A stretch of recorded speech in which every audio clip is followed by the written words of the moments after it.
a fragmentação cerebral induzida pelas redes sociais. Agora que sabemos como o reforço positivo funciona, podemos ser mais deliberados e, portanto, mais bem-sucedidos em nosso design cultural. Podemos atingir um tipo de controle sob o qual os controlados ainda assim se sentem livres. Eles estão fazendo o que querem fazer, não o que são forçados a fazer. Essa é a fonte do tremendo poder do reforço positivo. Não há restrição e nem revolta.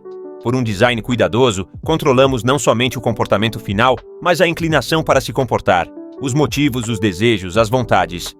O curioso é que, nesse caso, a vontade da liberdade nunca surge.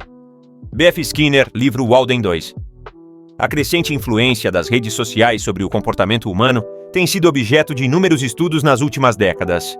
A afirmação de que essas plataformas digitais estão fragmentando nossos cérebros, induzindo-nos a uma repetição mimética e insatisfação constante, merece uma análise aprofundada, especialmente sob a ótica da neurociência, psicologia e psicanálise.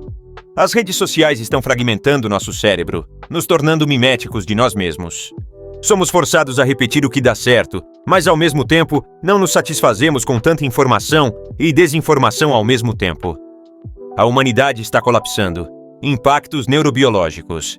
As redes sociais desencadeiam uma série de processos neurobiológicos complexos. A exposição constante a estímulos visuais e a necessidade de validação social ativam o sistema de recompensa do cérebro, liberando dopamina. Essa substância neurotransmissora, associada ao prazer e ao aprendizado, cria um ciclo vicioso de busca por novas informações e interações, que pode levar à dependência comportamental. Amígdala. Essa região do cérebro, responsável pelas emoções, é fortemente ativada pelas redes sociais, especialmente em situações de interação social e exposição a conteúdos emocionais. Córtex pré-frontal. Responsável pela tomada de decisão, planejamento e controle de impulsos, o córtex pré-frontal pode ser sobrecarregado pela quantidade de informações e estímulos das redes sociais, afetando a capacidade de concentração e foco. Hipocampo. Relacionado à memória e ao aprendizado, o hipocampo pode ser afetado pela fragmentação da atenção causada pelas redes sociais, dificultando a consolidação de memórias de longo prazo. Se você estiver lendo um livro, por exemplo, e parar a leitura para ver uma notificação ou alguma coisa nas redes sociais, você destrói a memória que estava construindo. Sendo assim, como o cérebro é uma máquina perfeita de repetição de padrões, você o acostuma a não construir memória de longo prazo, mas somente o de curto prazo. É o padrão de compensação imediata, causado pelo excesso de dopamina, estudado pela psicologia behaviorista e pela neurociência. Por isso existem bilhões de pessoas que não suportam áudios grandes, textos grandes, muitos nem gostam mais de ler. A necessidade de vídeos curtos, timeline intermitente. Os web designers, programadores, empresas de marketing digital, enfim, também sabem disso. Eis o motivo dos vídeos curtos de propaganda, sobretudo no meio do vídeo. A memória curta é mais fácil e rápida de ser acessada. Infelizmente, de fato, é um apodrecimento cerebral. Perdemos a capacidade de resolver tarefas difíceis e optamos por tarefas muito fáceis e rápidas. Muitos perderam até mesmo o hábito de escrever com caneta ou lápis. O fato não é deixar de usar a internet e o celular ou computador, mas entender como usá-los. Não permitir que as redes sociais roubem nossa capacidade de foco. Não permitir que nos tornem animais adestrados, sedentos por algum tipo de compensação imediata. O vício em pó, K9, cannabis, alopáticos, sexo OnlyFans, Xvideos, etc., café, açúcar, fast food ou em redes sociais, vídeos curtos, timelines infinitas são os mesmos. Os perigos são praticamente os mesmos. Explico. Ao comparar vícios em substâncias com vícios comportamentais, isto sugere uma similaridade fundamental nos mecanismos neurobiológicos e nos processos de condicionamento que subjazem a todos eles. Uma análise neurocientífica e comportamental pode aprofundar um pouco mais essa discussão. Recompensa e prazer. Tanto as drogas quanto os comportamentos viciantes ativam o sistema de recompensa do cérebro, liberando dopamina e proporcionando uma sensação intensa de prazer. Essa experiência reforça o comportamento, tornando-o cada vez mais necessário ocorrer no futuro horas ou minutos depois. Condicionamento operante. O behaviorismo explica como os vícios são aprendidos através do condicionamento operante. Ações que levam a uma recompensa, como consumir droga ou passar horas nas redes sociais, tendem a ser repetidas. Tolerância e dependência. Com o uso repetido, o cérebro se adapta à substância ou comportamento, exigindo doses cada vez maiores para obter o mesmo efeito. Isso leva à tolerância e à dependência, caracterizadas por sintomas de abstinência quando o indivíduo tenta parar. Comportamentos compulsivos. A busca compulsiva pela recompensa, mesmo diante de consequências negativas, é uma característica comum aos vícios. A perda de controle sobre o comportamento é outro aspecto importante. A comparação entre vícios em substâncias e comportamentais é válida, pois ambos envolvem alterações neuroquímicas. A liberação de neurotransmissores como a dopamina e a serotonina é fundamental para a experiência de prazer e recompensa em ambos os casos. Processos de aprendizagem. O condicionamento clássico e operante desempenham um papel importante na aquisição e manutenção dos vícios. Impacto na tomada de decisão. A compulsão e a dificuldade em resistir às tentações comprometem a capacidade de tomar decisões racionais.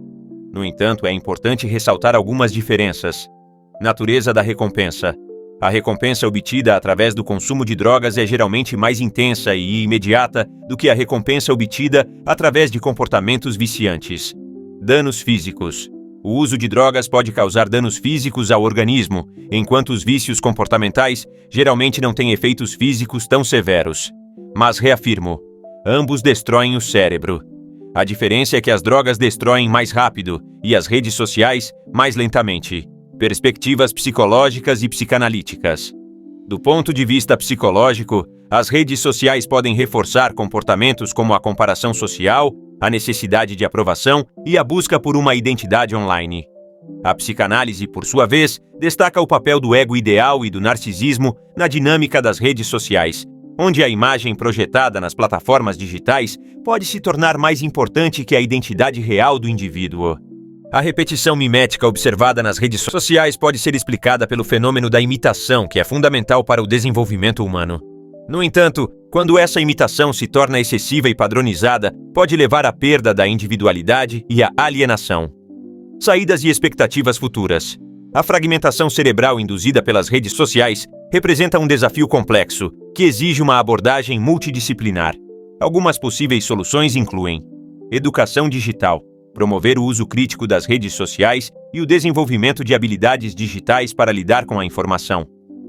Terapias cognitivo-comportamentais. Auxiliar os indivíduos a desenvolver estratégias para controlar o uso das redes sociais e lidar com as emoções negativas associadas a elas. Regulamentação das plataformas. Estabelecer normas e limites para o uso das redes sociais, visando proteger a saúde mental dos usuários. Para o bem da saúde neuropsicoemocional da humanidade, leis deveriam regulamentar que as redes sociais deveriam ser usadas 3 vezes ao dia por 2 horas cada vez que se usa, totalizando 6 horas por dia. Sobrariam 10 horas do nosso dia para trabalhar e viver, contando que dormiríamos das 0 horas às 8 horas da manhã, ou seja, de 8 às 10 horas, de 17 às 19 horas e das 22 às 0 horas. Isso faria muito bem ao nosso cérebro e mente, à nossa visão e ao nosso corpo, melhorando nossa expectativa de vida, permitindo também que a próxima geração não seja idiotizada, doente, inerte. A próxima geração que cresce imersa no mundo digital enfrenta o risco de desenvolver uma forma de pensamento fragmentada e superficial. No entanto, também possui o potencial de criar novas formas de comunicação e colaboração, baseadas em valores como a empatia, a criatividade e a solidariedade. Tratamentos. Os tratamentos para os problemas causados pelo uso excessivo das redes sociais podem variar dependendo da gravidade dos sintomas. Algumas opções incluem terapia cognitivo-comportamental. Ajuda a identificar e modificar pensamentos e comportamentos negativos relacionados ao uso das redes sociais. Mindfulness. Práticas de atenção plena podem ajudar a reduzir o estresse e a ansiedade causados pelo uso excessivo das redes sociais. Desintoxicação digital. Períodos de desconexão total das redes sociais podem ser benéficos para restaurar o equilíbrio mental. Conclusão. A fragmentação cerebral induzida pelas redes sociais é um fenômeno complexo e plurifacetado, com implicações profundas para a saúde mental e o bem-estar social. É fundamental que a sociedade como um todo se engaje em um debate sobre o uso responsável das tecnologias digitais e busque soluções para mitigar os impactos negativos dessas plataformas.